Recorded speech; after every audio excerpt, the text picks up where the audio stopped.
how to convert Instagram account into business account. Hi everyone, welcome back to the channel. In today's video I'll guide you on how you can convert an Instagram account into a business account, so make sure to watch the video till the very end.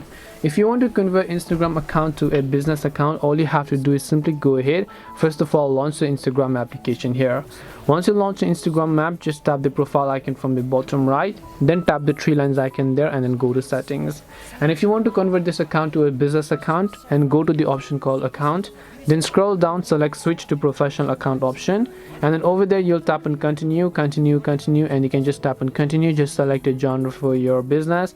Once you select the business niche and so on the next page is where the most important thing comes up. If you're trying to switch to a business account, you have to select business from the top. If you're trying to switch to a creator account, you can select creator. But since we're trying to learn to a business account, we'll just select business and then just tap on next, and then our business account will be successfully converted. So this way you can go ahead and basically actually convert your Instagram account to a business account. If you have any questions, then feel free to leave them down. Thank you very much for watching and see you in the next video.